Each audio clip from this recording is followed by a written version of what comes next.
slušajte, ova generacija koju spominje, ogroman broj njih, oni imaju pravo na bosansko državljanstvo, nemaju papire, nemaju dokumente, ne zato što ih ne žele imati, nego što je proces toliko kompliciran, toliko zapetljan, toliko nemoguć.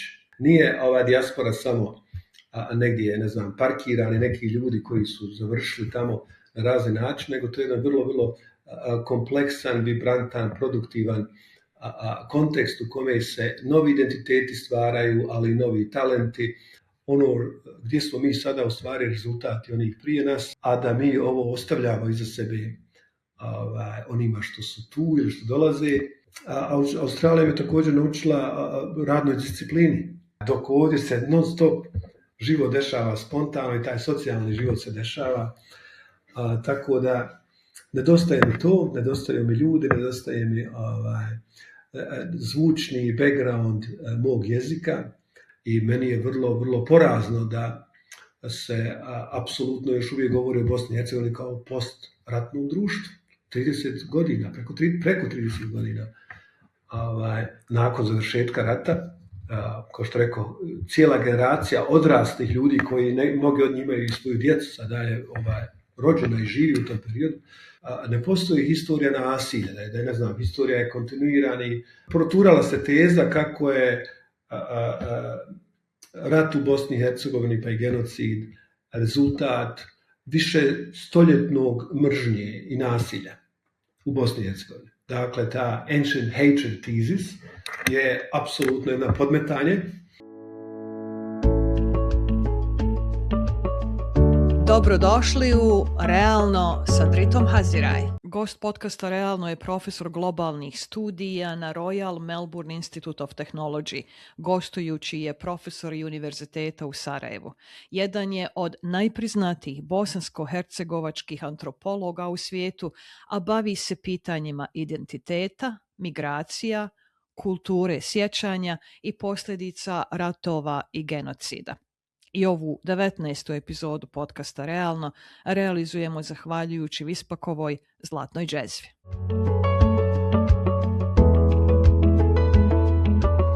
Moj gost je jedan od međunarodno najpriznatijih bosansko-hercegovačkih društvenih naučnika, socijalni antropolog, profesor i autor koji živi i radi u Australiji. Dobrodošlicu u podcast Realno želim profesoru doktoru Harizu Haliloviću. Hvala, draga Drita, hvala vam za poziv i odmah na početku moram vam reći, jako mi se sviđa vaš koncept ovih razgovora, podcasta i rado sam se odazvao. Hvala vam što ste me, da kažem, otkrili i pozvali. Hvala, naučeš, zaista mi je čast razgovarati jer toliko ima tema koje možemo dotaći da mi je čak bilo teško odabrati čime krenuti. Hoću da vas predstavim kao čovjeka, hoću da ispričate svoju životnu priču, ali isto tako hoću da se možda evo na početku dotaknemo dijaspore, onoga što... Mislim, dijaspora je nešto što sam ja upoznavala prvo kroz posjete i dolazak u Ameriku, boravak u Australiji, boravak u Europi. Poslije sam svojim odabirom i sama postala dijasporac.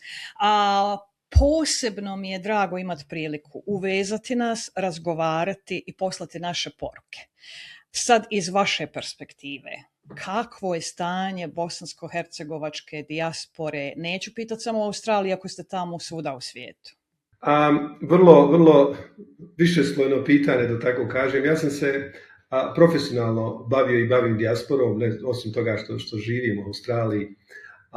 I moj doktorat se bavio da kažem, translokalnim, odnosno zavičajnim identitetima naših ljudi koji su prisilno raseljeni po svijetu i gledao sam kroz svoje istraživanje u zemljama u Švedskoj, prije svega Australiji, Austriji i Sjedinjenim Američkim Državama, najprije kroz svoj doktorat, kako se te lokalne zajednice rekonstruiraju i do kojeg stupnja se mogu rekonstruirati ti zavičajni identiteti kroz dijalekt, kroz običaje, kroz socijalne veze i tako dalje.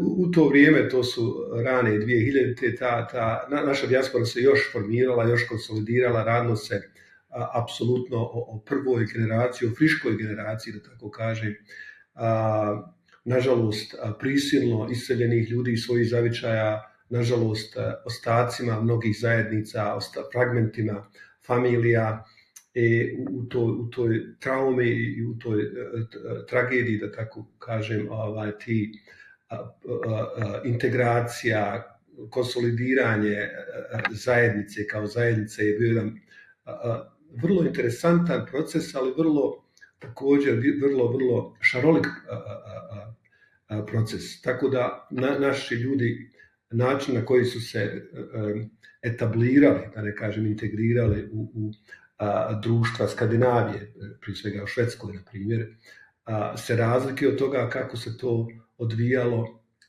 još uvijek odvija, jer to nije završen proces u Sjedinjenim Američkim Državama, Kanadi, Australiji ili Austriji. Dakle, imaju i te lokalni konteksti zemalja i sredina u koje su naši ljudi dolazili, imigracione politike, kulturne specifičnosti, da ne kažem razlike, su sve utjecale na način kako se naši ljudi u te kontekste integrirali. Tako da već u tim prvim godinama vidjele se razlike da imamo apsolutno bosanske Amerikance ili američke Bosance, bosanske Šveđane ili švedske Bosance, Bozis, kako se kaže u Australiji, Bosnian Australians ili Bosnian Australians. I to, dakle, i ta kultura, način života, pa i geografija na kraju, i distanca u odnosu na domovinu Bosnu i Hercegovinu, puno toga određivala.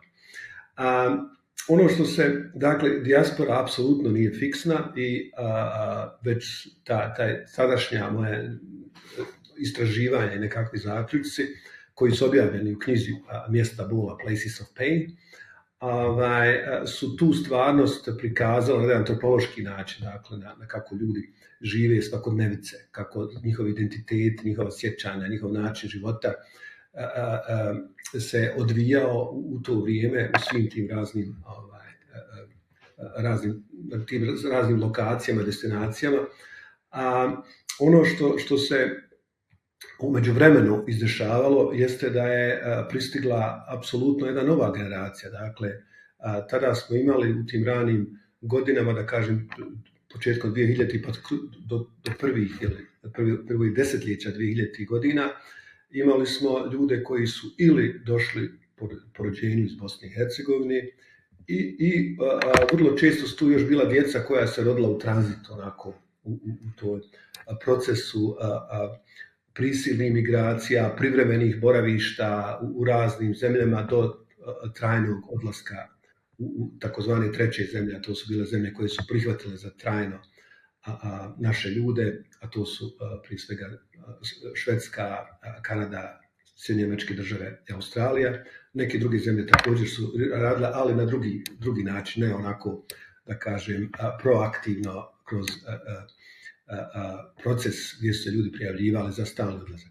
U međuvremenu mi imamo sasvim novu generaciju odraslih ljudi, ne djece male, odraslih ljudi koji su rođeni i po svemu su i po rođenju i po svom kulturnom habitusu su formirani u tim zemljama gdje su njihovi roditelji doselili. I po tome smo mi sada apsolutno komparativna dijaspora sa nekim starijim dijasporama s kojima sam upoznat, recimo vijetnamska dijaspora u zapadnom dijelu Sjedinjenih Američkih Država ili u Australiji, i neke druge starije dijaspore gdje se te generacije, dakle, već na drugi način se žive druge stvarnosti. Koje su razlike između, ajmo će nazvati, stare i nove generacije, prve generacije i druge generacije, odnosno mladih koji su sad odrasli ljudi? Pa to živo iskustvo koje je prva generacija koja je imala, koja je dobrim dijelom, vidite, naša generacija, mi smo formirani, socijalizirani u našem ovdje kulturnom podneblju i kroz jezik i kroz kulturu i socijalne mreže, sistem, geografiju, sve. Dok ova mlađa generacija nema to iskustvo. Također nema, i srećom, nema ni to iskustvo traume, tog direktnog preživljavanja i rata i svega što je bilo povezano s tim, i patnja i ta velika tuga, nostalgija, žal za onim što je izgubljeno i za zavičaj, za svojim svojom kulturom, tako oni dakle rastu kroz priče o toj zemlji, kroz priče o tim traumama, o izgubljenim familijama, kroz također lijepe priče o Bosni i Hercegovini, o nekakve anegdote iz nekakvih zavičaja koje oni samo zamišljaju, koje apsolutno nisu živjeli, niti doživjeli, ali koje jesu dio njihovog identiteta. Dakle, ovdje često u Bosni čujem, djeca ta ne govore tečno ili malo im smiješno. Ta djeca apsolutno imaju bosanski jezik ili druge jezike koji se govore u Bosni kao strani jezik, kao drugi jezik, pa nekada i kao neki treći jezik.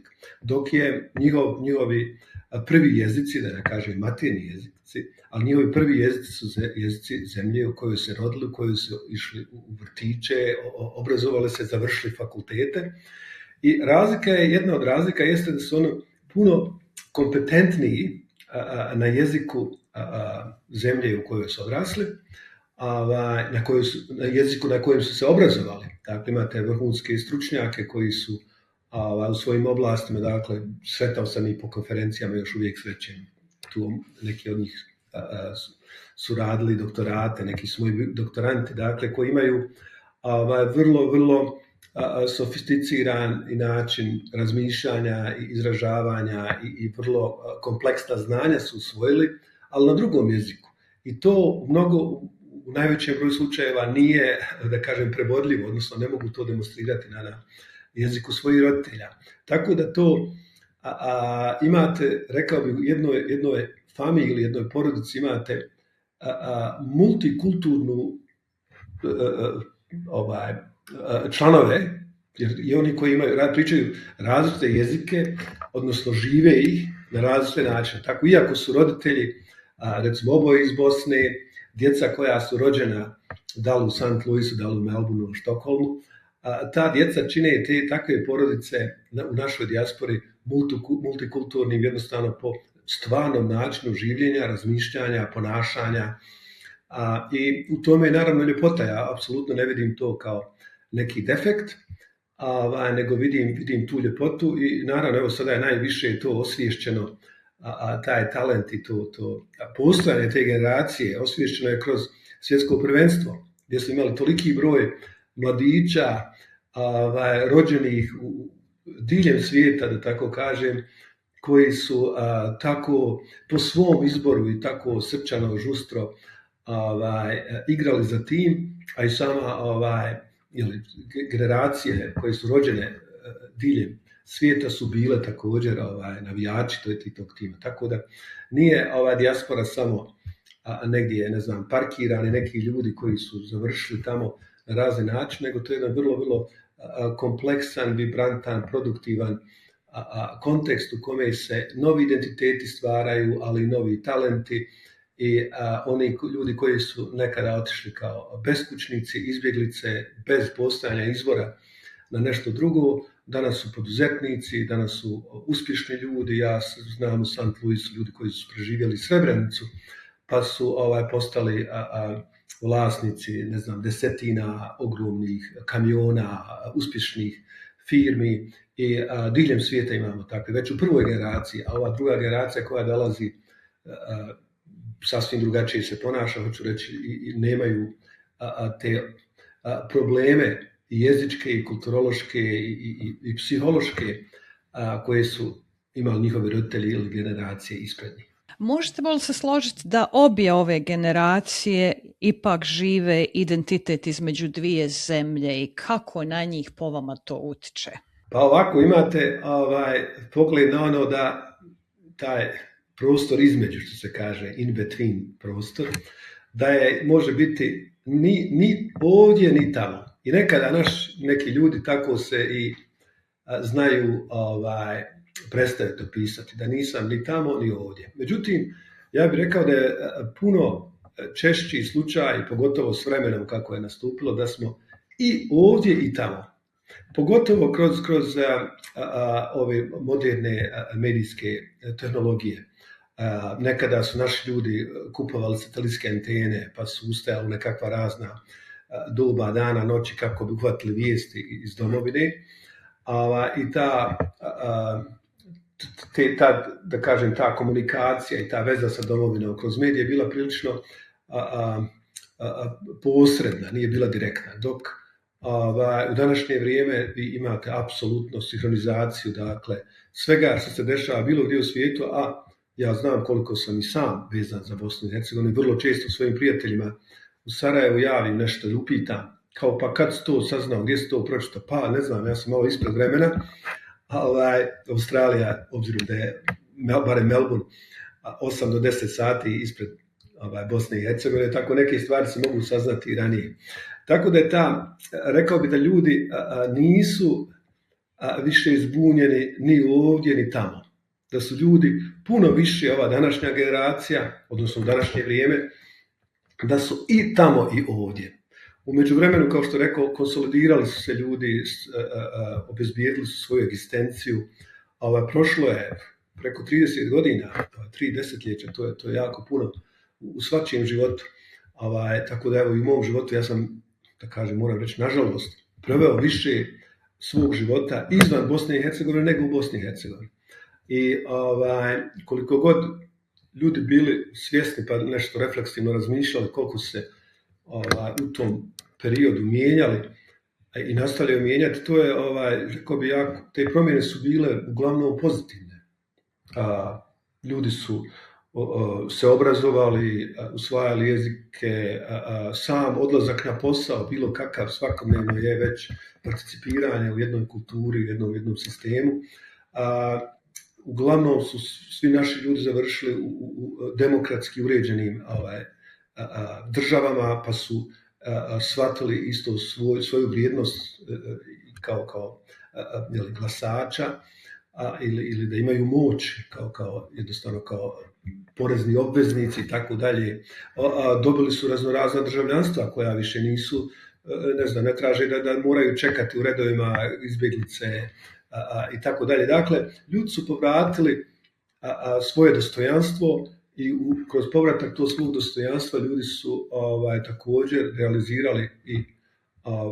realizirali su mnogo čemu, i to im daje osjećaj da su pripadnici dvije ili više kultura, ali ne da kažem, ni tamo ni ovdje. Možda postoji nekada neka mala zbunjenost, postoje naravno i razne predrasude, pogotovo ljudi, da kažem, koji gledaju na dijasporu nekako kroz neki egzotični kroz egzotične naočale, da li su ovako, da li su malo drugačiji, da li su malo smiješni, da li su nešto, ne znam, da li im nešto fali. Ja bih rekao da brojčano gledano, da otprilike blizu tu da je skoro isti broj ljudi koji živi izvan Bosne i Hercegovine koji je u Bosni i Hercegovini. Evo, ja sam, iako sam, kao što rekao, najveći dio svog života živim u Australiji, mi imamo ovaj intervju u Sarajevu, odnosno ja sam u Sarajevu, tako da mi smo se vratili ne samo simbolično ili stalno predstavljenjem, nego smo prisutni. Dakle, ne mora se više živjeti samo na jednom mjestu cijelo vrijeme. Mi smo ambasadori svoje kulture i svoje zemlje. Dakle, kada kažete u Australiji, Bosna i Hercegovina ili Bosnija, nije to više nešto apstraktno, je to, zna se, uvijek će se neko nabrojati koga se zna. I mi imamo također vrlo, i o tome sam pisao, vrlo produktivnu, kulturnu, da kažem, produkciju, mi imamo neke od naših najboljih umjetnika koji su se, da kažem, kao takvi ostvarili, pa i postali umjetnici u dijaspore. Imamo mladi djecu koja su kroz izbjeglištvo završila, ne znam, u Danskoj ili u Švedskoj, pa to danas odrasli ljudi, ili u Njemačkoj, da ne spominjem Ameriku, pa su tamo postali umjetnici. Ja sam prije svega pratio književnost, međutim u svim žanrovima imamo. Dakle, jedan od vodećih njemačkih pisaca je Saša Stanišić. Vrlo popularan, poznat, uspješan, nagrađivan američki pisac, odnosno bosansko-američki pisac je Aleksandar Hemon. a mi imamo ljude u Švedskoj koje poznajemo u Češkoj, imamo, dakle, i tu ljudi nisu samo otišli da preživjeli i da ta neka, da stoje tamo, ne znam, u neko parkiranje, nego aktivno doprinose kulturi i pišu na tim jezicima u koje su usvojili, koji su i postali prvi jezici, stvaraju i, evo, igraju i fudbal, nogomet, koji, da kažem, nisam toliko pratio, ali vidjelo se, dakle, vrlo uspješno. Da ne govorimo o svim drugim našim uspješnim ljudima koji se odjednom se pročuje za njih, a ne u međuvremenu, nego prošlo je godina i godina u kome su oni aktivno sebe gradili, stvarali, bili prisutni tamo u tim sredinama i profesionalnim kontekstima, da bi onda neka se za njih saznalo. Dakle, vrlo je to jedna, kažem, plodno jedan izvor i talenta i znanja, ali i velike ljubavi za Bosnu i Hercegovinu. Dakle, Bosna i Hercegovina se voli na konkretne načine, ali isto tako kroz, da kažem to, ponosno isticanje ko smo, i kroz svoje uspjehe i kroz, ne znam, svoje prijatelje tamo nove i dijeljenje tog našeg što lijepog, što čini naš identitet i našu domovinu sa našim novim prijateljima, kolegama, mojim studentima, recimo, što ja činim. Profesor Halilović, vraćamo se dijaspori, identitetu i mnogim temama kojim se vi bavite u svojim autorskim djelima, ali da ovdje upoznamo Hariza Halilovića prije nego što je bio profesor, prije nego što je bio doktor, vaš put u dijasporu. Pa, apsolutno se moj put ne razlikuje od puta većine naših ljudi, pogotovo moje generacije. Nikada nisam sebe zamišljao nigdje izvan, da kažem, eto, tadašnje zemlje u kojoj sam rođen, bila Jugoslavija poslije Bosne i Hercegovine, a kamoli u nekoj dalekoj Australiji. Dakle, to da me se vrati u neku 85., 6., 8., 9. Godinu, kad sam ja bio tinejdžer. Da se kaže Australija, nije avantura, nisam bio takav avanturista da bi zamišljao. Nažalost, kroz mene rad zatiče kao studenta u Sarajevu. Ja sam inače rođen u Srebrenici, školovao sam u Zvorniku, gdje sam proveo jedan prelijepi dio svog tinejdžerskog života, 80. godina, kasnije dolazi Sarajevo.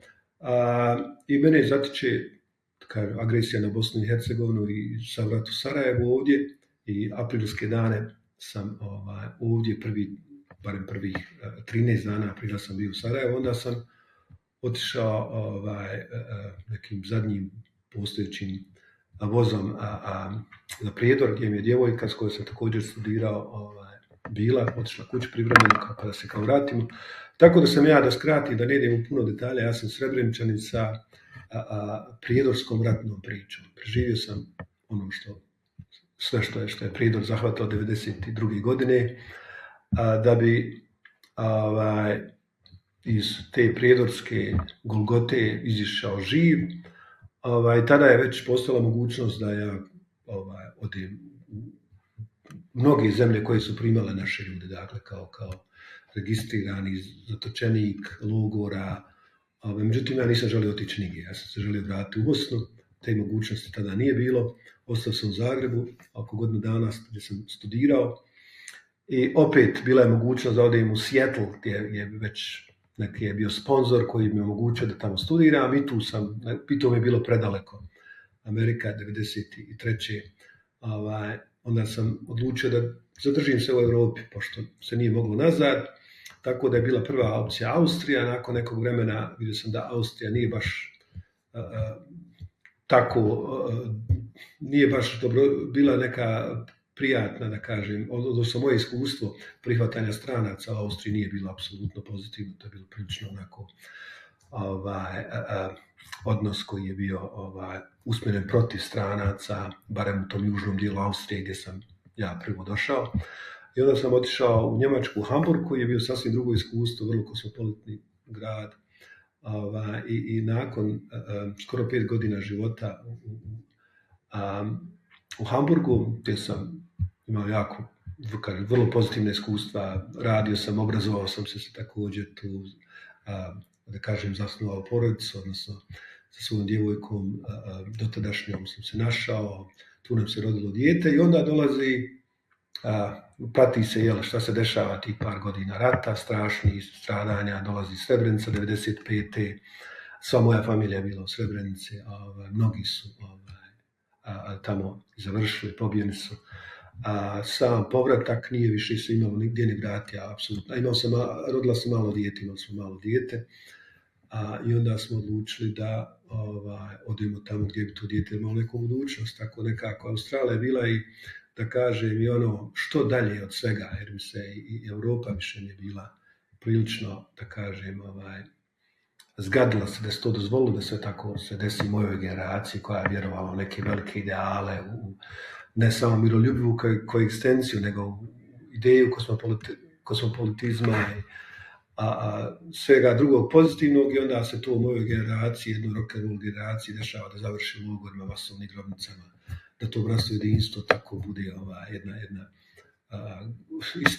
s te distance onda gledala kao neka šarena laža, nešto nestvarno. Dakle, Australija je bila vrlo, da kaže, svjesna izbor, ali više reakcija i nekakva odbojnost prema ovome, što dalje od te priče. I naravno, koliko god mi bježali od sebe i svoje priče, ona nas prati i ne možemo mi iz svoje priče izići. Ali u Australiji sam onda, tako je bilo, odlučio sam i ne samo, odnosno odlučili smo oboje da to bude novi početak i da se odluči ko će se baviti čime god hoće.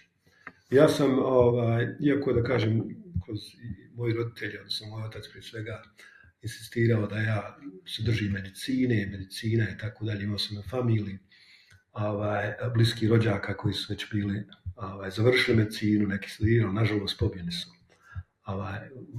i u Sarajevu i u Srebrenici, ti rođaci u toku rata. Ja sam nisam se želio više baviti ničim što sam započinjao ili što je bio neki raniji planovi, i onda sam baš o tom, da kažem, želio saznati više i od svijeta. Sam dolazak u Australiju, taj poseban kontekst, vrlo, vrlo šarolik kontekst, gdje sam upoznao već u startu ljudi iz raznih zemalja. I onda kroz svoje studiranje, da kažem, nekako sam se zaljubio u antropologiju koja je baš izučavala kulture, izučavala ljude, izučavala njihovu svakodnevicu. Ja sam se oduševljavao čitajući studije o ljudima Pacifika, o aboriđanima, o ljudima iz Afrike. I kad sam trebao raditi već svoj istraživački dio, fascinirao sam se bio ljudima iz Sudana, a inače antropolozi su i pisali već od antropoloških studija se bavili Sudanom i recimo plemenom Nuer, koje sam ja upoznavao u Melbourneu. Radeći, dok sam studirao kao socijalni radnik pri Ministarstvu za useljeništvo i susrećući te ljude. Da bi negdje prije mog doktorata, jedan od mojih profesora koji me zaposlio kao svog asistenta, me bukvalno naružio i rekao da se ja trebam baviti Bosnom, i da je to i etički moja obaveza i generacijska, i nakon toga sve koliko je ljudi izgubljeno i da nema, jednostavno, da sam ja mogućnost za to, da se bavim Bosnom, da izučavam i da kreiram, odnosno da prinesem kreiranju znanja o Bosni i o svemu što se i dešavalo u dijaspori, ali i što je ostalo nakon toga, da kažem, te velike ruptures, velike kataklizme, što je bila i rat i genocid. I onda je moj prvi, da kažem, dolazak profesionalno u Bosnu bio neke 2001. godine, kasnije 2003. 2005. neke konferencije, tako da je onda sam se i ja gledajući neke slične primjere svojih prethodnika iz drugih konteksta, vidio sam da to biti insider, odnosno pisati u svojoj kulturi nije nikakav hendikep, nego da to može biti bukvalno jedna korisna stvar. Tako je to i započelo i moja prva studija i rad objavljen je bio mladim ljudima koji su u tom procesu izbjeglištva iz Bosne do Australije, prošli nekoliko kultura, usvojili jezika, obrazovali se i bukvalno su već formirali hibridne identitete na neki način i govorili su jezike koje njihovi roditelji nisu govorili, recimo.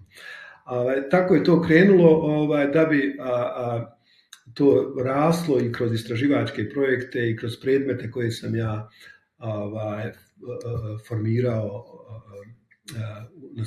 na univerzitetima u kojima sam radio.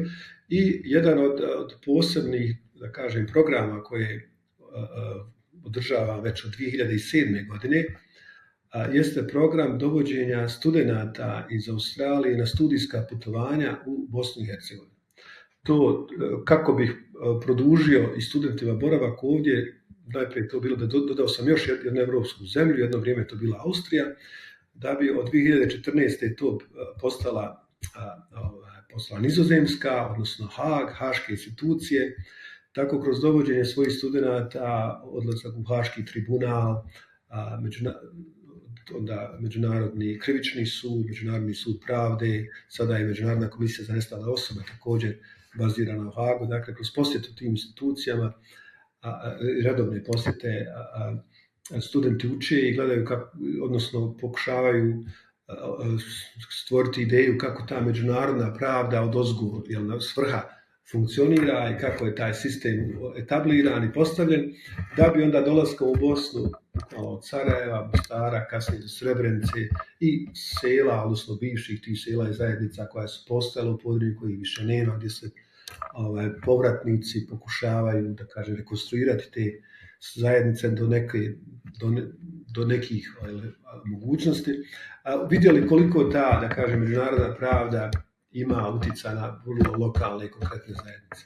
I taj program postoji od 2007. Započeo je uz male prekide za vrijeme korone, uglavnom kontinuitetu teče. Naravno, to zahtijeva uvijek iznova nove obnavljanje dozvola da bi taj program išao. To je baš sam nedavno morao ovih dana ponovo za naredne 2 godine da prezentiram. Ali to je postao vrlo, vrlo popularan program. Dakle, studenti se otimaju, a ko će se pridružiti, vrlo je ekskluzivna lista ko može participirati, tu su motivacijska pisma, ali neki od tih mojih studenata su kasnije odabrali Bosnu, pa su neki i doktorirali na Bosnu. Dakle, to je prilično, da kažem, dug period vremena, vremenski period u kojem se bivši ti studenti postali su u međuvremenu stručnjaci, istraživači Bosne i Hercegovine, pisali su naučna djela o tome, kao što rekao, neki doktorirali.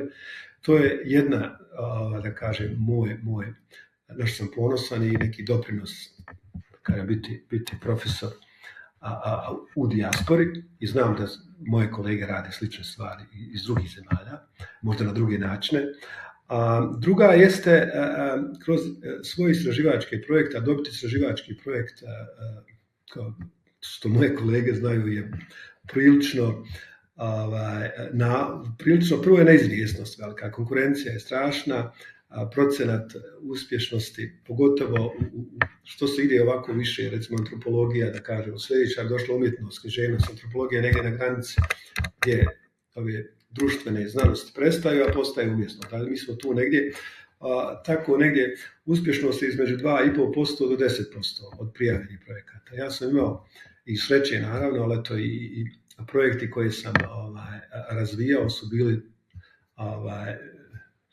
bili su vrijedni istraživanja i po ocjenama mojih kolega koji su procjenjivali te istraživačkog tijela, odnosno to Australian Research Council ili vijeća za istraživanje državne institucije koja se bavi tim stvarima, tako da sam kroz svoje istraživačke projekte uvijek bih ugradio i doktorsku stipendiju.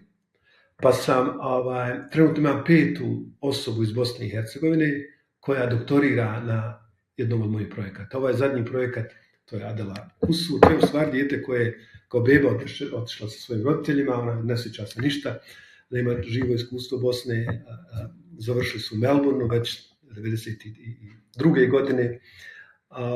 Sve je tamo formirala se, ona i umjetnica je također. a tema jeste umjetnost i da kažem sadašnje stanje u Bosni i Hercegovini, kako umjetnost na neki način omogućava prevazilaženje onoga što se zove ratno ili postratno i kako ljudi kroz umjetnost i traumu, ali i otpornost realiziraju i pokazuju i tako da dakle nisu samo teme neke, da kažem, puno teške teme i takvi je bilo moj doktorant, dr. Hasan Ohanović je doktorirao na temi Srebrenice i Prijedora. Tako da to je, gledajući, možda je to, ne znam, i moja potreba da zadržim i aktivnu vezu sa domovinom, ali i da doprinesem na neki način. Mnogi drugi ljudi su donijeli novce, investirali su, napravili su neke biznise ovdje, što je možda, nije možda, što je sigurno puno bolje i korisnije, zaposlili su ljude. Znam i takvih primjera i pisao sam o takvim primjerima gdje su se ljudi vratili, mogli su, imaju biznise uspješne, ima jedan biznismen koji je iz Švedske, da ne bi bilo reklame, neću spominjati, pošto je čovjek uspješan, ima i firmu, vratio se, ali nije se vratio neko nije da kažem neko slučajno mjesto koje je bilo. Vratio se upravo tamo, dakle je morao otići kao 14-godišnji dječak, a to je Banja Luka, i on iz Banja Luke gdje je zaposlio ljude, vodi biznis, vrlo uspješan biznis u Švedskoj. I znam niz primjera gdje su ljudi vratili se, a mogli su i nisu morali, nego to je ta, da kažem, još jedna potreba da čovjek bude i prisutan i da nešto da tamo svom zavičaju mjesto dakle otišao. I niko se od njih nije pokajao, s ljudima s kojima sam pričao, i kvalitet života koji su ovdje sebi, da kažem, ostvarili, kreirali ili održavaju, se ne uporediv sa bilo kojim drugim mjestom. Ja neke od ovih, dok sam radio jednu studiju, pa nisam ih mogao uganjati jer su non stop bile nekim drugim mjestima, a većina tih mjesta u stvari bila gdje su oni išli da, ne znam, prati neku utakmicu ili na odmor ili tako dalje. Dakle, Bosna ima šta ponuditi. Niko ko je došao od mojih kolega, studenata u Bosni i Hercegovini, nije rekao kakva je, da je to neka bezveze zemlja, svi su se zaljubili. A mi koji smo otišli, smo otkrili ovu zemlju, zato što smo imali čim uporediti tamo gdje smo bili, što nije, apsolutno nisu to loše. Niko nije završio nekom lošem mjestu. Da li je to u Americi ili u Švedskoj, ili Austriji, ili u Australiji, to su prelijepa mjesta, prelijepi gradovi, lijepe kulture, uređeni sistemi.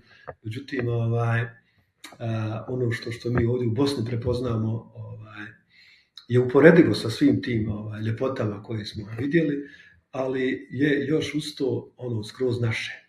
Taj je osjećaj nekako neuporediv, to se ne može, drugim stvarima se od Grand Canyona do Sjevernog pola, Pacifika, sve sam obišao i vidio i sve je to prelijepo, ali ja se nigdje ne osjećam tako ispunjenim kao što se osjećam ovdje u Bosni i Hercegovini. Ovdje ćemo zamoliti da ne budete skromni i da mi kažete koliko je to knjiga i naučnih radova, da ja ne odabirem onu za koju se kaže da je vaša najznačajnija, i koliko je to nagrada za vaše radove. Za knjige mogu reći da je nekih 5 knjiga, iako sama antropologija je prilično zahtjevna u smislu vremena. Dakle, prvo se radi etnografsko istraživanje koje je duže vremena, pisanje i tako dalje. Ja bih rekao na što sam ja i broj od 20 doktoranata koje sam izveo na akademski salamet, to je upravo cifra. To je ono što me čini posebni. 20 doktora nauka je kroz moje mentorstvo, uz projekte koje sam koncipirao, za većinu njih obezbijedio i doktorske stipendije, je završilo doktorate. To su, međutim, neki, mislim, 6-7 su ljudi iz Bosne i Hercegovine, međutim ima tu i iz Novog Zelanda, i iz Eritreje, i iz Slovačke, iz Češke, iz raznih zemalja, ljudi koji su, uključujući jednog doktoranta ovdje u Bosni i Hercegovini, također sam mentorirao, završio je baš prošle godine. A to bi ja istakao. A knjige, i naučni radovi postoje tamo, oni su da kažem, dio posla. Ne može se biti ni profesor, ni istraživač bez onoga što je na zapadu. Sve je mjerljivo, dakle, iza svega stoji mašina koja mjeri i koja tjera, iza svega postoji plan i dok je, da kažem, ostvariti se kao akademski dostići titulu profesora, jeste to lijepo ovako i da kažem statusno, međutim za toga stoji rad koji se nastavlja. Dakle, zna se koliko ja radova moram napisati u toku godine akademski, zna se gdje ih moram objaviti u smislu rangiranja naučnih časopisa, tako da da kažem, isticanje broja i važnosti, ne bi se time bavio, to postoji tamo ko hoće da zna, može saznati kroz Google Scholar, ili kako se to Google znalac, ili kako se već to prevedeno ovdje. Ali ja, ono što mene, da kažem, na što sam ponosan, jeste da se ti radovi čitaju i da ja srećem, pogotovo mlade kolege, uključujući mlade kolegice i kolege iz generacije koje je spomenuo na početku, koji su rođeni, odrastaju, vani koji me ili kontaktiraju ili na konferencijama priđu i kažu ja vas čitam, ja želim ovo, traže savjete. Dakle, da to pisanje nije bilo samo svrha neke moje akademske promocije, nego da je to živo znanje koje se, živo je upravo što se čita i koristi. Dakle, da to znanje je tamo, a to znanje jeste o Bosni i Hercegovini, o stvarnostima koje naši ljudi žive, jer antropologija se bavi živim ljudima i živim kulturama, dok arheologija se bavi mrtvim kulturama. Dakle, upoznavanje, mnogima je bilo upoznavanje sebe od ovih ljudi, kao što spomenuo ove mladu generaciju u akademskoj zajednici koji sada rade magistarske ili doktorske radove ili i na nižim ovim akademskim razinama se odluče da saznaju nešto o toj Bosni i priči svojih roditelja. Tako da to je jedna posebna satisfakcija i to je najveća nagrada za mene, a bilo je ovih nagrada raznih, na kraju to dođe, dakle, kada se bavite, radite. Za neke nisam znao ni da su, recimo, izdavači, oni rade nominacije, oni nominiraju svoja djela u raznim kategorijama, pa da ja onda to saznam, javim, evo, nagrada, dobili ste za ovo. Tako da, ima nagrada, ali nagrade nisu svrha, da kažem, više je ono što se upravo i u akademskoj zajednici, barem zapada, sve više ističe, jeste taj impact, utjecaj.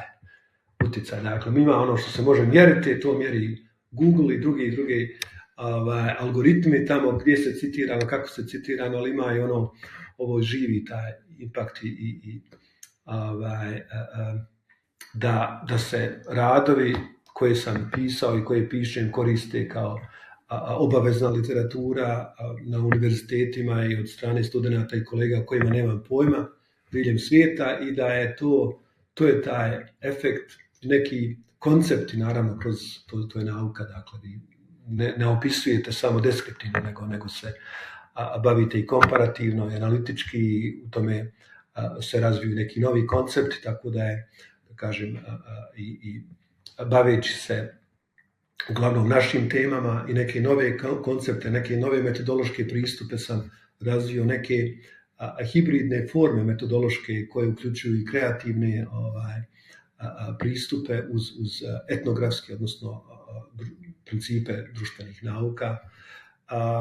Sve je to dio tog akademskog života i ne bi to, da kažem, posebno isticao, to moje kolege i kolegice koji se ovim bave znaju kako to izgleda, ali postoje mnogi ljudi koji se, da kažem, ne bave direktno našim temama, pa su možda manje vidljivi ovdje u Bosni, koji su odlični u svojim stvarima i ja sam svjestan da sam samo jedan od mnogih i srećom jedan od mnogih. Dakle, nije bitno imati jednog nešto posebnog ili jedno posebno, nego da imamo Jedna od dokaza ovoga jeste da gdje god odem ja u svijetu, ja ne da sretnem naše ljude, ja srećem svoje kolege.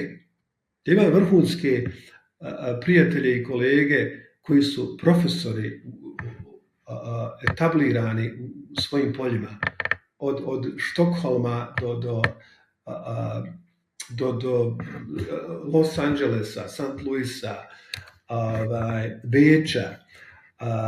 Dakle, ti ljudi tu nisu samo sresti nekog taksistu, svaka čast ljudima koji bilo što radi. Međutim, ja se ne osjećam nigdje stranac, ni neka egzotična vrsta, evo neki primjerak iz Bosne ili iz Australije koji dolazi ovdje, nego je to već jedan akademska mreža koja postoji, koja se spontano, stihijski kreirala i mi smo, kažem, jako nam je to sada postao prirodan ambijent. Nekada, na početku ja nisam imao takve, odnosno pojavljivali se ljudi tu i tamo koji bih upoznavao, međutim danas 30 godina postojanja mi imamo u svim poljima. Dakle, ja govorim o svojim i to svojim kolega u društvenim naukama, da ne govorim o prirodnim i tehničkim oblastima koliko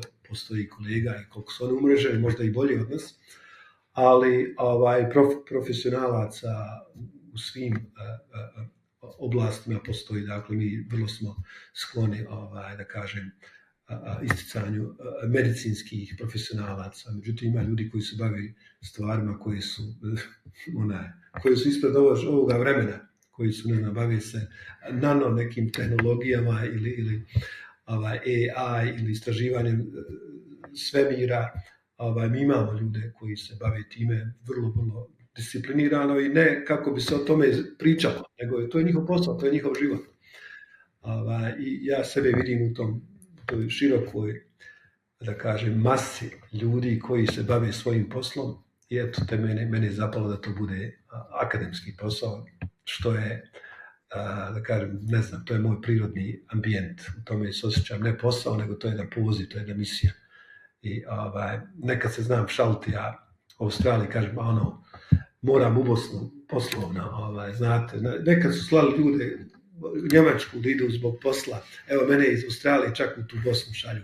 Šalim se, ali kroz taj posao naravno ima puno je to više nego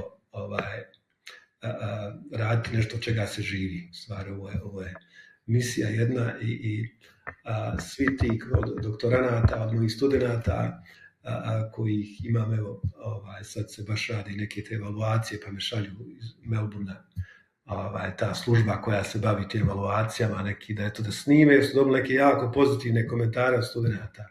A u biti ja sam predavao predmet koji o migracijama i tim stvarima koje se danas dešavaju, upućujući i na sve probleme i sve i diskriminaciju i nasilje koje je usmjereno prema migrantima i tragedije koje ljudi u pokušaju spašavanja svojih života prolaze. Dakle, ne o nekoj egzotičnoj ili pozitivnoj historiji migrantskoj, nego i o sadašnjosti koja je brutalna. I to kada čovjek, da kažem, prezentira ne samo faktografski, dokumentarno, nego i iz duše i bez uvijanja. Dakle, ja imam, uvijek sam otvoren, da kažem, ko sam, šta sam, odakle sam, neke stvari, dakle, nije to neko filtrirano znanje, nego znanje i ono preživljeno. I ta autentičnost se sigurno prepozna i jedno, kažem, to mi je satisfakcija kad na nekog, što na veći broj studenta je to još bolje, taj efekt se ostvari na taj način da to njih zanima i da se one onda vrlo često posvete tome, orijentiraju se da se time bave, da li profesionalno. Imam svoje studente koji rade za Ujedinjenim nacijama, za organizaciju za migracije i tako dalje, koji su inspiraciju ili taj neki prvi, da kažem, inicijalni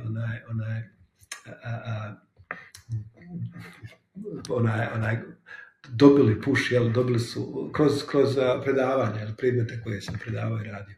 Ovo je 19. epizoda podcasta Realno koju realiziramo zahvaljujući Vispakovoj Zlatnoj džezvi.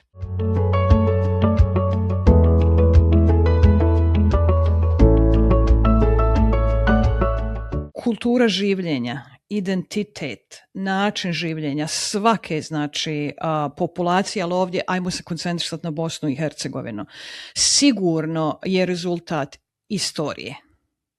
Koliko je istorija Bosne kompleksna da utiče na sve ono ko smo, šta smo danas, bilo da smo otišli iz Bosne i Hercegovine, bilo da i tamo i dalje živimo. A možda kao da ne dodajem kasnije kad vi već počnete davati svoj stav, svoju stručnost, koliko se istorija može učiti bez politikanstva? U nekoj evropskoj tradiciji historija je neka prošlost koja je zatvorena, samo izučavanje predmeta historije kroz školovanje obavezno znamo. Ja još uvijek znam datume, bitki nekakvi, znam imena, fakte, dakle. Hoću reći, bila je neki, još uvijek je, to je evropska tradicija, neki, da kažem, pozitivistički pristup gdje se kao ono izlista linearno predstavlja kako historija i šta je historija na kraju, šta je zvanična historija. Kroz svoje studije u Australiji i kroz svoj posao sviđala mi se recimo ideja, koncept history of the present, kao historija sadašnjosti, gdje historija nije nešto završeno. Kroz upoznavanje velikih mislilaca 20. stoljeća prije svega, kao što je recimo Michel Foucault, francuski filozof, upoznao sam se također s konceptom popular history, ili to je sada prevesti popularna, nije to samo popularna u smislu nešto što je poznato ili što je in, nego historija koja nije oficijalna, historija koja je, da kažem, koju narodi žive, koja je manje formalna, koja je možda manje i priznata. Dakle, historija sama po sebi kao pojam i kao oblast za izučavanje nije, vrlo je teško za definirati i svakako nije ono što je zakoričeno u neku knjigu ili nešto što se izučava u školama ili određenim razredima. Niti je historija opet fiksna, čak i ona koja je opisana ima se, može se. Ne govorim ovdje u pristupima koji su, historijski revizionizam, gdje se neke etablirane činjenice pokušavaju iskriviti. Međutim, kroz, kažem, upoznavanje Bosne i Hercegovine i svih tih lijepih posebnosti, za mene je bilo jedno otkrivenje i još uvijek je. I recimo, mnoge nas fasciniralo je i prije, i nismo mi prvi, i naš najveći pjesnik, barem, rekao bi 20. vijeka, neki su naživjeli i taj period, kao što je nedavno preminuli Sidran, ali Mak Dizdar je bio inspiriran esteticima, dakle, našom prošlošću. Ali u lokalnom kontekstu, on je živio u Stocu, koji je, kao i mnogi drugi dijela, uključujući moj zavičaj, koji je u Podrinju, dakle, tamo su steci u avlijama kuća i postali su vrlo, da kažem, lokalni odnos i prema stecima i lokalna interpretacije i priče i poštovanja i vjerovanja i sujeverija i svašta nešto. Dakle, jedna kosmologija oko lokalna vjerovanja oko tih stečaka. Dakle, i to me fasciniralo i izučavao sam i kako kroz pisane radove, tako i kroz poeziju, i kroz umjetnost druge, i kroz terenski rad, uključujući i tu historiju. Bosna i Hercegovina, nažalost, historija nije bila, da kažem, uvijek na strani Bosne i Hercegovine, ono kada gledamo sada te ovaj rat, te ona invazija, u jednom trenutku smo najzapadnija provincija jedne imperije, da bi u jednom trenutku postala najistočnija provincija neke druge imperije, pa se to znalo govoriti da je nešto između, misleći da to između stvari je, ne znam, nije ni tamo ni ovamo. Dakle, ali opet se vratim da to jeste i tamo i ovamo i ta i geografska i historijska pozicija Bosne i Hercegovine je učinila posebnom zemljom, posebnom u smislu i kultura i priča i bogatstva svih vrsta, od bogatstva običaja do bogatstva i hrane i mentaliteta. Ja sam prepoznavao sam ono što je ovdje i mentalitet ili kulturne prakse koje postoje u tradiciji Bosne i Hercegovine. Prepoznavao sam u sasvim drugim kulturama.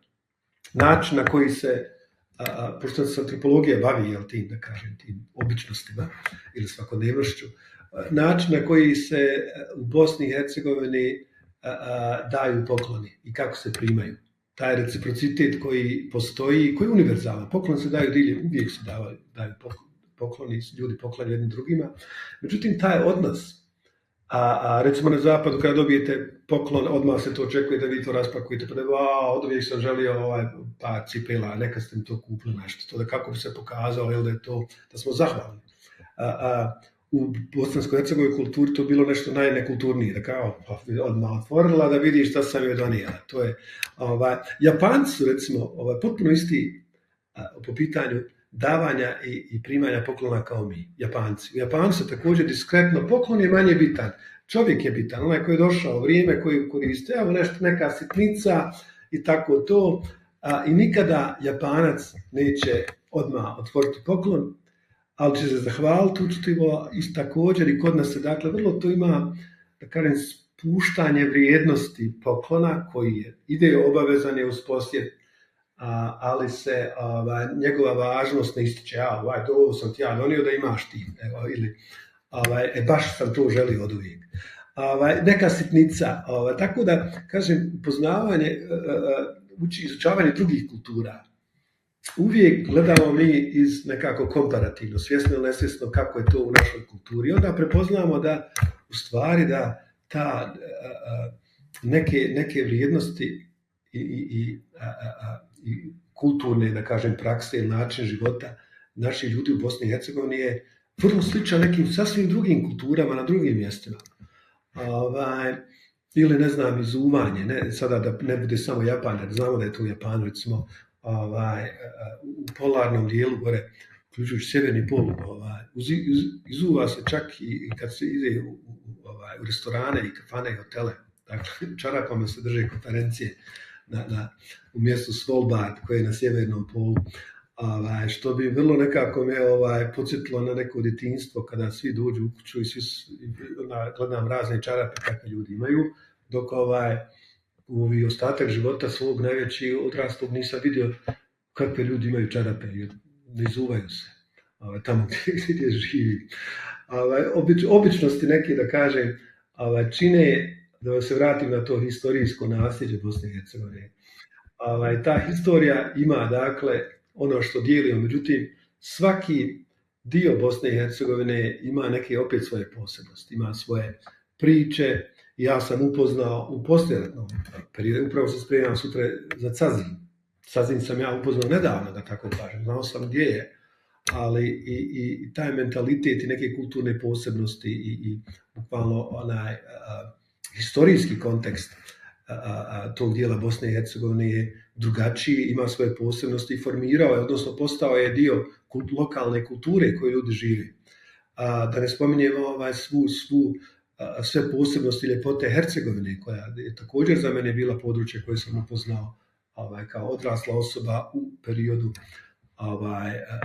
nakon, pa moram reći nakon 2000, ne nakon 1992.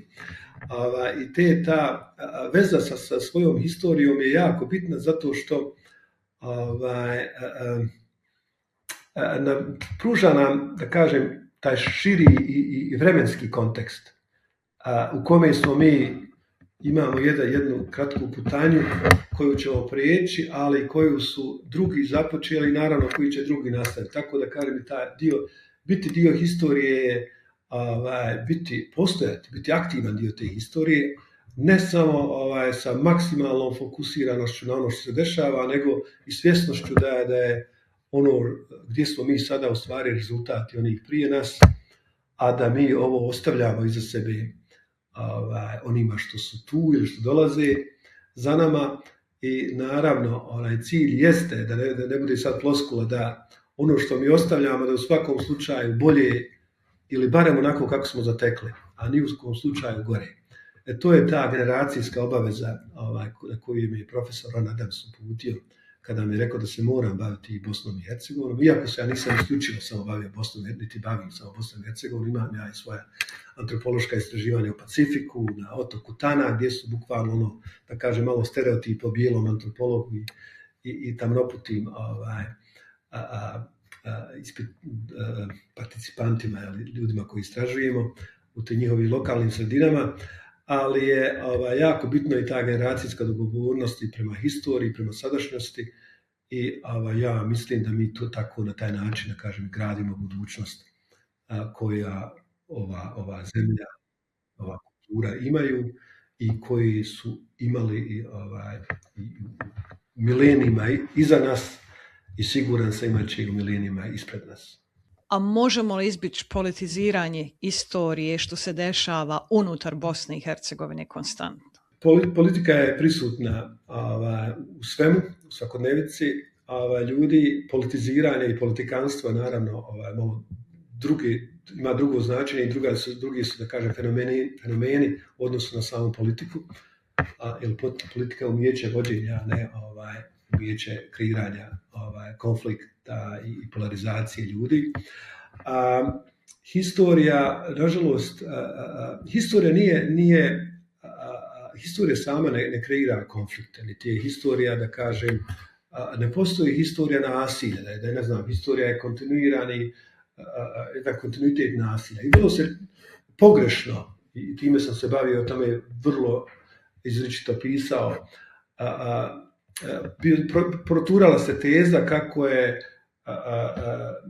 rat u Bosni i Hercegovini pa i genocid rezultat više stoljetnog mržnje i nasilja u Bosni i Hercegovini. Dakle, ta ancient hatred thesis je apsolutno jedno podmetanje i ja ne smatram niti bukvalno moj život tome svjedoči da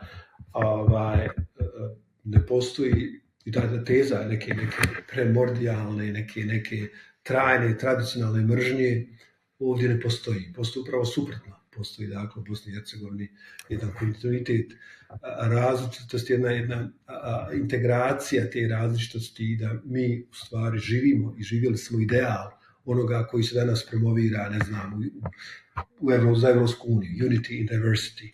Dakle, niko od nas nije živio pored nekoga, nego je živio dakle, sa svojim susjedima, išao u školu zajedno s ljudima, znali smo i još uvijek znamo šta su i praznici raznih vjerskih denominacija, ali politikanstvo i politiziranje historije je postojalo, to je ona formalna historija, to je ona historija koju kontroliraju institucije i ti politički sistemi. Nažalost, toga jako puno ima i vidim i u dnevnim vijestima, recimo, kako dolazak lidera susjedne zemlje u Bosnu i Hercegovinu odjednom se koristi kako bi se proturala nekakva teza o postojanju ili da kažem primarnoj važnosti jedne neke historije ili kulture ili kulturne historije odnosno na drugu, što je to što kažeš, što je politiziranje, politikanstvo i zloupotreba. U smislu formalne historije mi imamo ovdje prilično, da kažem, situaciju gdje generacije koje su nakon 95. odrastaju u nekom svijetu gdje se događaji ili fakti, utvrđeni fakti, ili prezentiraju na različite načine ili se izbjegava prezentiranje tih fakata. Dakle, moji studenti u Australiji izučavaju stvari vezane za Bosnu i Hercegovinu ponekad na puno direktniji, slobodniji, otvoreniji način nego što to radi ovdje u Bosni i Hercegovini. Dakle, postoje studiji, postoje knjige, postoje arhivi, ukoliko će se baviti određenom nekom temom. Ali kažem, ta historija nikada ne smije biti ograničena, ne znam, na neke događaje ili datume, nekom kraćem periodu, nego postoji taj širi kontekst, kažem, zaključio bih ovo tom, vraćajući se na Foucaulta, Michel Foucaulta i njegovu tezu da postoje te narodne historije ljudi, historije masa koje nemaju nekada svoje spomenike, nemaju svoje institucije, ali postoje kao živo sjećanje, živi narativ, živi priče koje nestaju sa, ne znam, izumiranjem jedne generacije, nego postoje kao takve.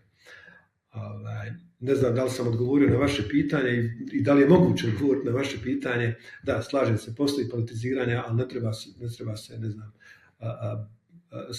naučno baviti samo time, dakle, gubiti vrijeme na ono što je utvrđeno, što postoji, što je dokazano, nego uvijek treba, barem mi u akademskoj zajednici, to nam je misija, da kreiramo novo znanje. To može biti vrlo, vrlo, da kažem, malo, relativno gledajući, malo znanja, ali treba biti novo. Naravno, znanje ne dolazi ni otkuda, dolazi ili s terena, ili dolazi na osnovu postojećih znanja, ali doprinijeti umjesto recikliranja i bavljenja dnevnom politikom i korigiranja samo onoga što neko pokušava podmetnuti, u tome se gubi vrijeme.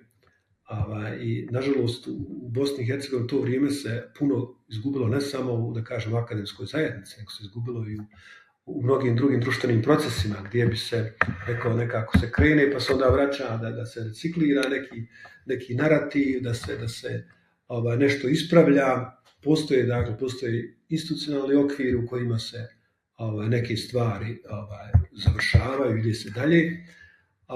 I ja mislim da je to politiziranje, u stvari instrumentaliziranje i historije i nekih drugih tema kako bi neke od tih elita zadržale sebe na vlasti, prije svega neko ima korist od toga, ali isto tako može biti vrlo svjestan da kažem, program kako bi se zaustavio, da kažem, napredak ovog društva i ove države. I meni je vrlo, vrlo porazno da se apsolutno još uvijek govori o Bosni i Hercegovini kao postratnom društvu. 30 godina, preko 30 godina nakon završetka rata, kao što rekao, cijela generacija odraslih ljudi koji mnogi od njih imaju svoju djecu, sada je rođena i živi u tom periodu.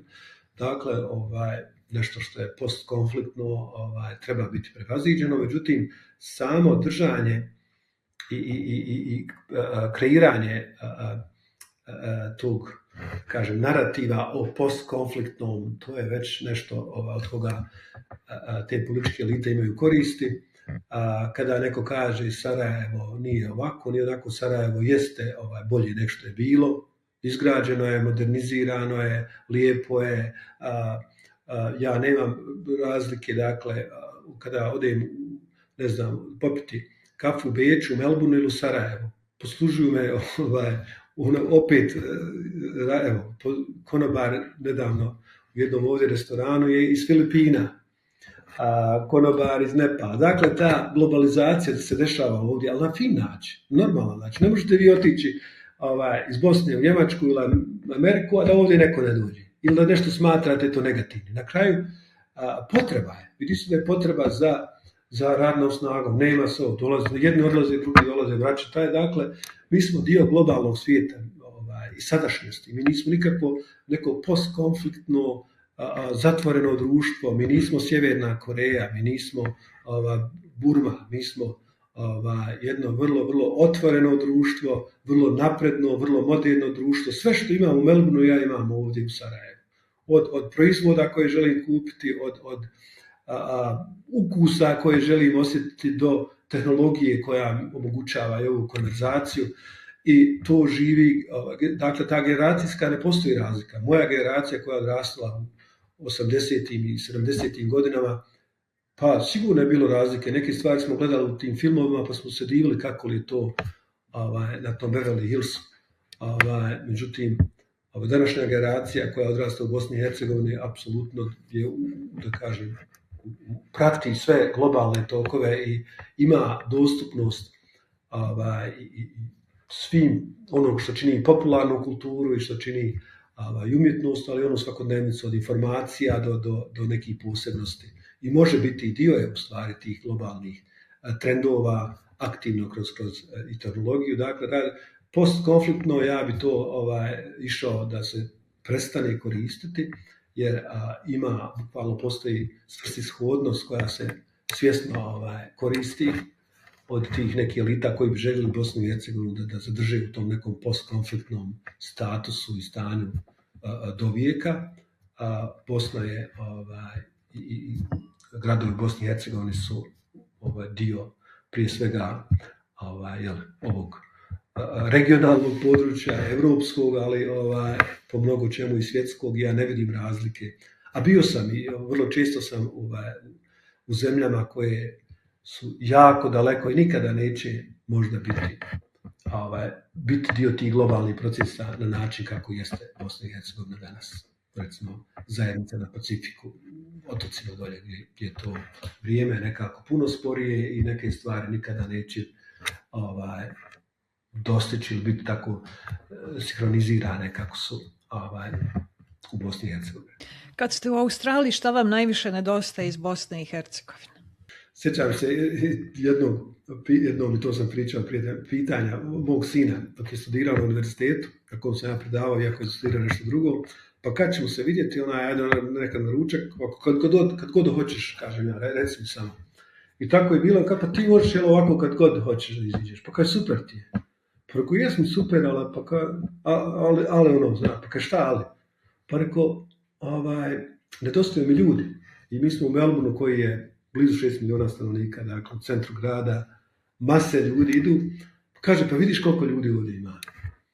Pa kažem, ali sine, ja ovdje, ove ljude, nikog ne znam, ja znam ovog odozdo što ide odozdo i baš je Drita novinar kao i vi, znam ga s televizije, kaže, da, ja njega znam, ali njega znam s televizije, on je novinar, tamo, pratim njegove programe. Meni nedostaju ljudi. Iako ja imam jako dobrih prijatelja, kolega koje volim, s kojima se družim, imam studenata koje također i poštujem i koji su dio mog života, imam familiju i tako, ali ona neposrednost, dakle ja kad sam u Sarajevu, ja ne moram organizirati nikoga koga ću vidjeti. Ja ću izići, ja ću vidjeti barem, 10 ljudi. To su ljudi novi. Nisu to ljudi iz moje daleke prošlosti. To su ljudi koji sam ja upoznavao u ovim godinama poslije rata. Vrlo malo, nekoliko njih ima koji su od prije rata. I to su divni ljudi. Pogotovo ljudi, da kažem, s kojima dijelim i tu generacijsku bliskost i ta iskustva. Ja ovdje uživam u susretima s tim ljudima, u toj neposrednosti, bez planiranja večera, susreta, kafa, koje, nažalost, u Australiji nemoguće spontano nešto da se desi. Dok ovdje se non stop život dešava spontano i taj socijalni život se dešava, tako da nedostaje mi to, nedostaju mi ljudi, nedostaje mi zvučni background mog jezika, nedostaje mi neki mirisi, ali to je, kažem ja, to vrlo često, opet kroz svoj posao sam uspio ostvariti da vrlo često to nadomislim svojim dolascima, što češće ovdje i što duže. u Bosni i Hercegovini. Nedostaju mi boje također. U Australiji nemaju, prvo druga je hemisfera, dakle, sada je tamo zima, ovdje je ljeto. Melbourne, Viktorija je još i da kažem, postoji neka ideja godišnjih doba. Međutim, to nisu godišnja doba gdje se jasno zna da je sada proljeće, pa je sve ozelenilo, procvjetalo, da je sada jesen, sve žuto, pa da je zima došla, pa je snijeg. Nedostaju mi godišnja doba. Dakle, u Melbourneu nikada snijeg nije pao. Zna biti temperatura 5, zna biti, ne znam, i 0 nekad negdje, ali nema, boje su drugačije. Boja drveća, prirode je neka, tu su eukaliptusi koji su više onako sivo-masnasta boja. Bez uvrede Australcima, ja sam zaključila da je pomalo divlja zemlja u svakom smislu riječi, od flore do faune. Bar moja posjeta 2009. je bila, djeluje kao kontinent za eksperimente. I životinje i priroda je drugačija. Bar sam ja tako doživjela Australiju kad sam bila u posjeti Melbourneu, Sydneyu, Gold Coastu i Adelaide. Pa ima, ali ja to vidim opet, naravno, kroz toliko boravka u Australiji i kao ljepotu. Dakle, imate vrlo, vrlo unikatan i floru i faunu, ali drugačije od onoga kako sam ja odrastao i kako sam mirise osjećao i kako sam doživio zimu i kako se te godišnja doba nekako bitna u životu, da se zna kako vrijeme prolazi.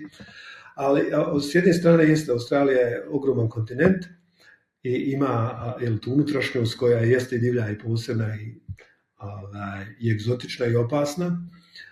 Međutim, također ima te globalne gradove. Dakle, Melbourne ima stanovnika skoro kod 2 Bosne, jedan grad u Australiji. Sydney ima još do 1 milion više stanovnika. Dakle, imamo ogromne gradove kao što su Melbourne, kao što je Sydney, pa i Adelaide, Brisbane, Perth, ali oni su okolo. Tako ima, ja Australiju jako volim, ljudi su posebno dobri, upravo da kažem, zbog te i šarolikosti.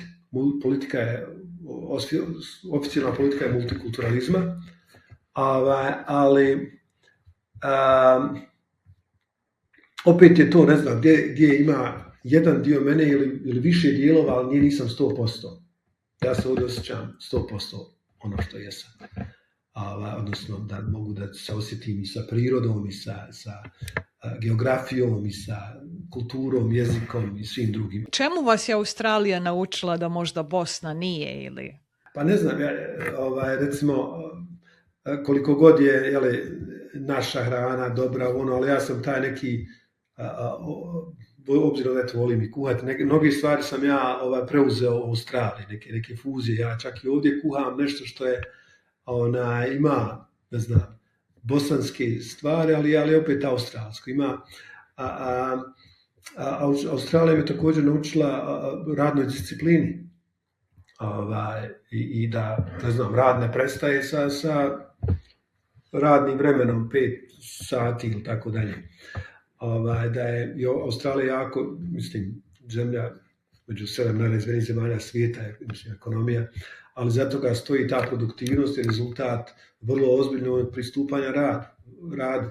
Sjećam se tih nekih šokova, da kažem, na početku, prvim mjesecima, kada sam vidio da kako neka djeca, malo dijete, kada je, ne znam, 5. razred osnovne, sjedi za kasom i na plaću radi u njim.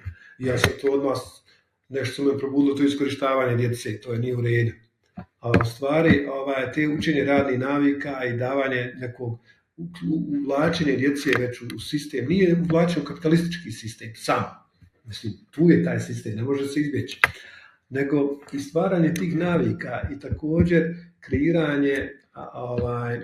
kreiranje i samopouzdanosti kod djece i mladih ljudi, ali i osjećaja da su dio društva, da imaju neku i samostalnost, imaju nešto zaraditi.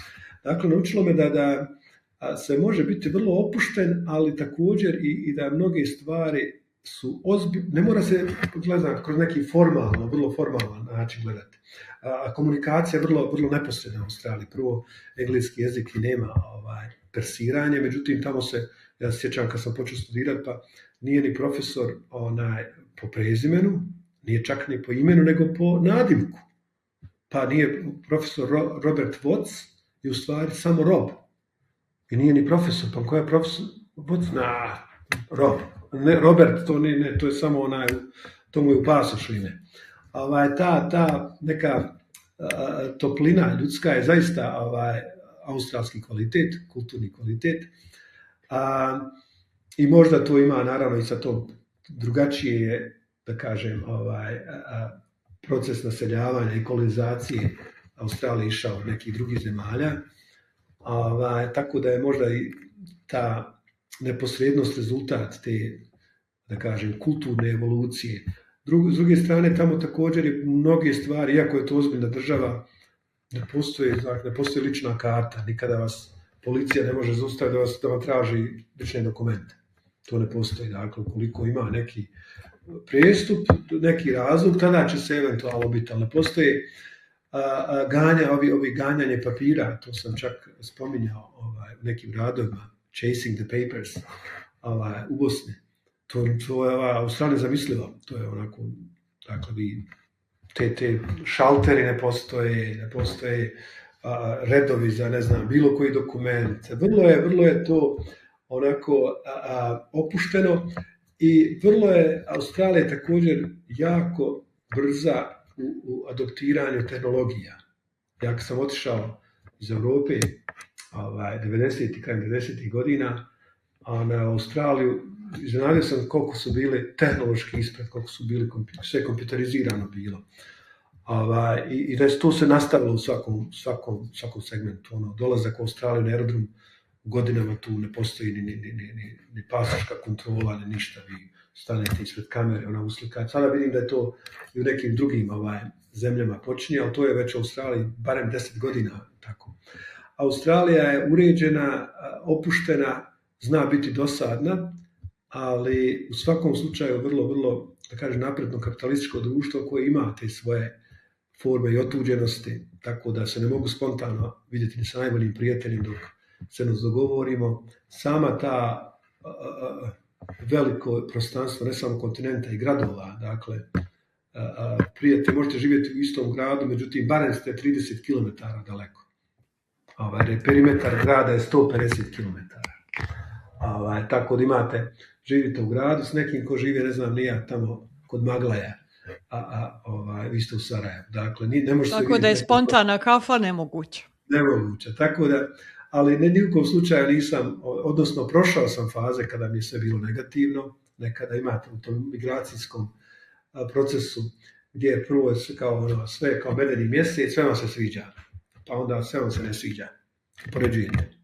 Pa onda na kraju počinjete se nalaziti u tome i onda jednom shvatite koliko su stvari preuzeli tih nekih i načina ponašanja i način, ne znam, života, red koji odgovara, ne znam, tako da ja kosim travu ispred svoje kuće i mislim da je to u redu, ne znam, bilo mi je to prilično, da kažem, buržoasko kad sam tek došao, pa svako neku svoju travu uređuje nešto, ali to neke stvari postanu i vama svakodnevica i ne primijetite, a s druge strane i to nije samo da kažem iskustvo naše dijaspore, nego iskustvo svakog migranta da ta i ovdje ili ni ovdje je nekako se mijenja u odnosu na recimo vidio sam i na starenje, na primjer, naših ljudi. Pored ovih mlade generacije ima ona koja odlazi ili koja je ostala i vidio sam jako puno usamljenosti te generacije. U St. Louisu imate jedan starački dom koji nije specifično za naše ljude, međutim većina ljudi su tu koji su naši i to nisu uvijek puno stari ljudi. Dakle, oni bi u Bosni i Hercegovini drugačije živjeli. Postoje bi neki komšiluk, postoje bi neko igranje šaha, negdje postalo bi neki ali tamo nema toga. Dakle, mlađa generacija mora da radi, njihova djeca, ili ukoliko ostanu bez bračnog partnera, nekako jedina mogućnost je to, da kažem, parkiranje u ta mjesta, i tu sam osjetio puno samoće i puno nostalgije i s neke strane toga mi strah, starenja u tuđini. Gdje vidimo profesora doktora Hariza Halilovića kao penzionera? U Bosni ili u Australiji? U akademskoj profesiji u zajednici ne postoji penzija. Možete raditi dokle god možete napipati svoj kabinet, u redu je. Ali ja sebe ne želim vidjeti kao penzionera, nego želim se vratiti, bukvalno to mi je i plan na kome konkretno radim, nije samo neka fantazija, da dok sam dio tog, da kažem, produktivnog radnog vijeka još imam, ovdje u Bosni je to ograničeno na nekih 65 godina, da se još vrati, da kažem, za mladosti, iako je ta mladost najvećim dijelom iza, da se vratim ne kao penzioner, nego da se vratim dok još mogu nešto aktivno doprinijeti, tako da, iako sam ja ovdje gostujući profesor na jednom programu, doktorskom programu globalnih studija i godinama, kažem, doprinosim, radim ovdje, držim predavanja, imam svoje studente i u Sarajevu. Plan mi je da se bukvalno da Bosna postane stalna, a Australija povremena destinacija, odnosno da promijenim taj odnos, da Bosna bude ono što je. I s tim, evo, ja se javljam iz svoga stana u Sarajevu, imam ovdje, dakle, nisam gost usputni, nego ja sam, trenutno je dakle, i Australija i Bosna i Hercegovina, ali plan je taj da bude Bosna i Hercegovina, pa ponekad i Australija. Da se to nekako, da kažem, iskoristim, simbol bumeranga australskog, da se ono što je odavno otišlo, da se na kraju vrati tamo odakle poslano. I na kraju da zaključimo, je li smatrate da je dijaspora najveći resurs Bosne i Hercegovine? Pa ovako, ja bih rekao da je bitan resurs, opet ne bi išao u komparativno, jer to nekako nas dijeli. Ili je, ne znam, ja kažem da je narod, ljudi u Bosni i Hercegovini su neodvojivi od svoje dijaspore. I u ovoj generaciji i u budućim generacijama. Mi imamo i fenomen globalnih familija, dakle, gdje, evo, ja imam u svojoj, gdje imam, ili evo da kažem, moj sin koji je rođen u Njemačkoj, živi u Australiji, ima svoje rođake i rodice od Švedske, Njemačke, Amerike, Bosne i Hercegovine. Dakle, imamo fenomen gdje se iz jedne familije imamo globalnu familiju. Dakle, nije to da se može napraviti, da kažem, jasna crta između onih koji su tamo i onih koji su ovdje. Ali dijaspora jeste veliki resurs, najlojalniji posjetitelj, turisti, navijači, ambasadori, kulturni i svaki drugi Bosne i Hercegovine su naši ljudi dijaspore. Ali naši ljudi, oni stereotipi o dijasporcima koji, ne znam, su nešto nezainteresirani za Bosnu ili gledaju Bosnu, ne znam, ni ja nešto. Mi nismo bili spremni kao država, da nismo znali da ćemo imati ovakvu dijasporu. Dakle, ona je stihijski kreirana. S tim nismo imali, nemamo historijsko iskustvo koje dok neke druge kulture i države imaju. Dakle, da je to ne samo resurs, nego da je to i stvarnost. Neki države, neki identiteta su formirane u odnosu na dijasporu. Njemačka, recimo, država je odmah nakon kolapsa Sovjetskog saveza imala aktivan program vraćanja svojih sunarodnjaka iz raznih dijelova Sovjetskog saveza. Ti sunarodnjaci u stvari su bili neka, pitajte Boga, koja generacija? Dakle, nisu aktivno živjeli kulturu, dakle nisu poznavali recimo jezik. Ali taj Auszidla program je postojao da se jel, oni omogućili da se vrati, pa su došli iz Rumunije, pa imamo recimo Herta Müller, koja je spisateljica njemačkog jezika, koja je iz Rumunije, rumunjski.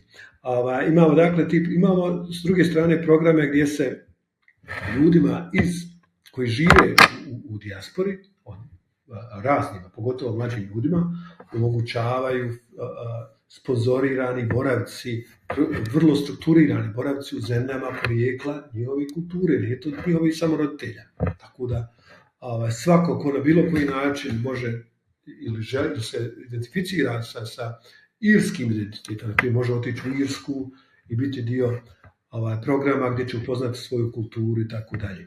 Jer nije bitno samo, ne znam, da se sve svede na koliko novca se pošalje ili koliko mi možemo nekoga negdje iskoristiti zato što je naš.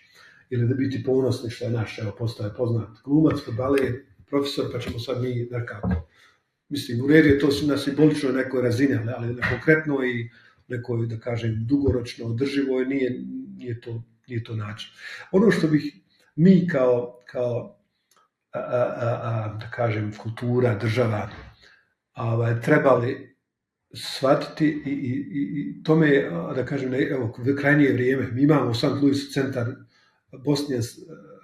Bosnian Studies, znači jedini u svijetu koji postoji centar za bosanske studije je u St. Louisu, koji nije nastao, ne znam, zato što su iz Bosne i Hercegovine mislili, nego to je kreirano na jednom univerzitetu, sad je to na St. Louis univerzitetu, gdje je bilo jednom drugom univerzitetu, kroz postoje interesa, kroz šta više iza toga na početku nisu bili prije svega moje kolege naših porijekla, nego su bili lokalne kolege, Amerikanci. Onda vidio sam, recimo sada postoje, evo sad su izbori, uskoro dolaze, pa dijaspora nije registrirala se, nema. Slušajte, ova generacija koju spominje, ogroman broj njih, eto neću reći najveći broj njih, nisu ni ostvarili, kažem, oni imaju pravo na bosansko državljanstvo, nemaju papire, nemaju dokumente, ne zato što ih ne žele imati, nego što je proces toliko kompliciran, toliko zapetljan, toliko nemoguć, da ljudi jednostavno nemaju vremena za to, nije što su oni digli ruku od toga, život je, se dešava, ne možemo mi sad, ne znam, ganjati jedinstveni matični broj, ne znamo ni šta je to, negdje tamo dakle su neki naši roditelji.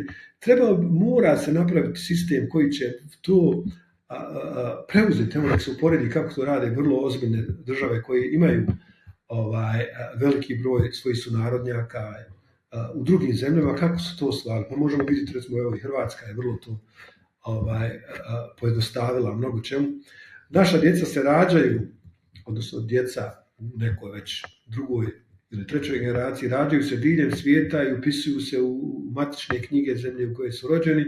Da bi se upisali u matične knjige Bosne i Hercegovine, proces je skoro nemoguć, bez obzira na dobrovoljnost ambasadora nekih konzulata. Vjerujte da je to misija koja je, znam iz ličnog primjera i primjera mojih prijatelja, je skoro nemoguća. I to je veliki gubitak, to je, da kažem, to je taj postkonfliktni gubitak, demografski gubitak koji mi sebi ne možemo priuštiti. Kada ti generacije naših ljudi ili naših sunarodnjaka imaju dokumente Bosne i Hercegovine, sigurno će se i više vezivati za Bosnu i Hercegovinu i moći doprinositi. I izgubili smo, nažalost, veliki broj naših građana kroz neke imigracione politike, prije svega u evropskim zemljama koje ne dozvoljavaju dupla državljanstva, pa se ljudi ispisivali. Možda bi se moglo pričati o nekom eventualnom upisivanju naknadnom, ali u svakom slučaju oni koji su rođeni izvan Bosne i Hercegovine moraju ostvariti pravo na državljanstvo, a taj proces se mora pojednostaviti. Barem u Australiji bi to bilo vrlo, vrlo jednostavno riješeno. te procjene koliko nas gdje ima trebaju biti konkretno da kažem, materializirane kroz imanje aktivnih dokumenata od onih, da li je to pasoš, da li je neki drugi dokument, ali i na tome se mora biti proaktivno. Ne samo popisivati gdje je ko, nego zaista upisivati nove generacije naših potomaka dijaspore i naših ljudi koji žive i koji postoje tamo, imaju naše imena, imaju priče o Bosni i Hercegovini, ali i dolaze, ovdje su i turisti, dakle.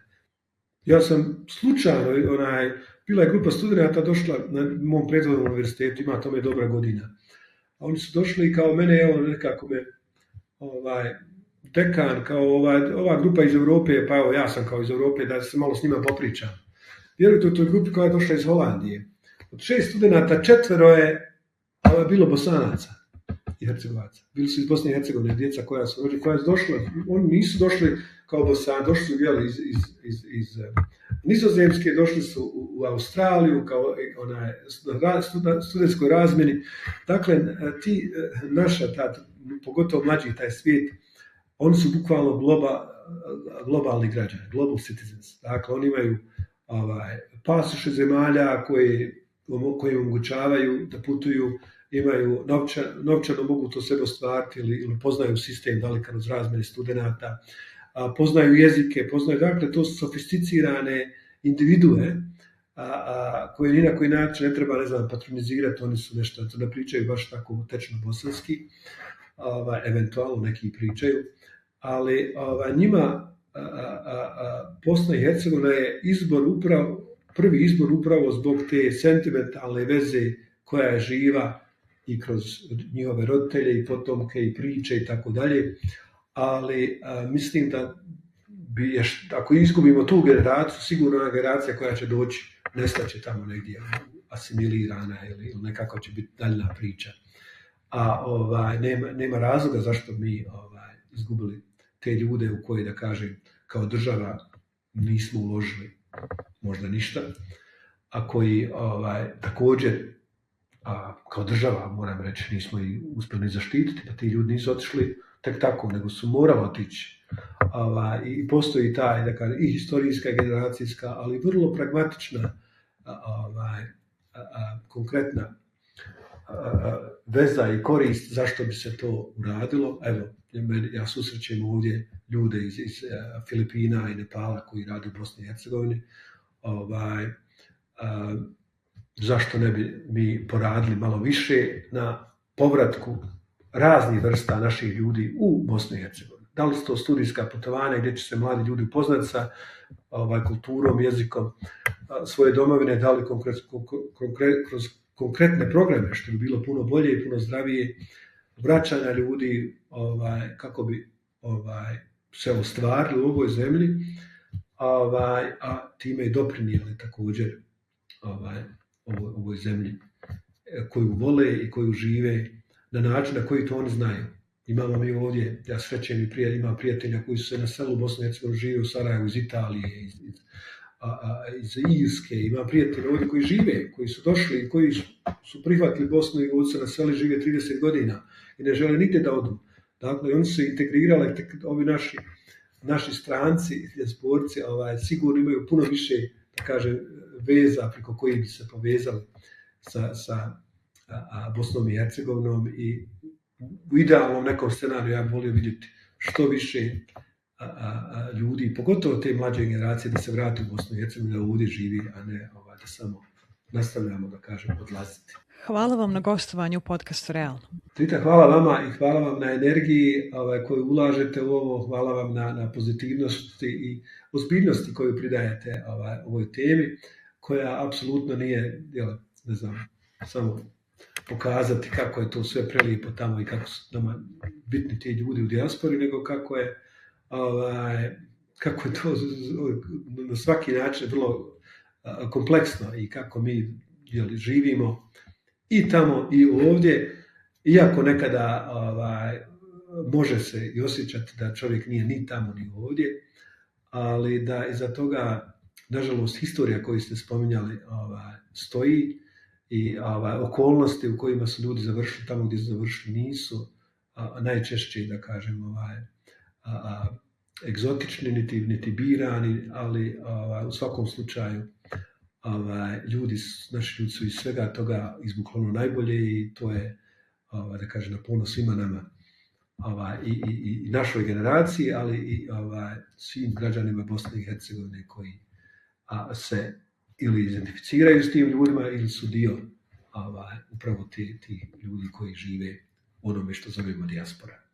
I u 19. epizodi podcasta Realno potvrdi smo da nam u dijaspori nedostaje ona spontanost, odlazak na iznenadna druženja i kafe na koje smo navikli u Bosni i Hercegovini i na čitavom Balkanu. Ukoliko pijete kafu, kad je pijete, pijte Vispakovu zlatnu džezvu, sponzora podcasta Realno. Ovo je podcast Realno sa Dritom Haziraj.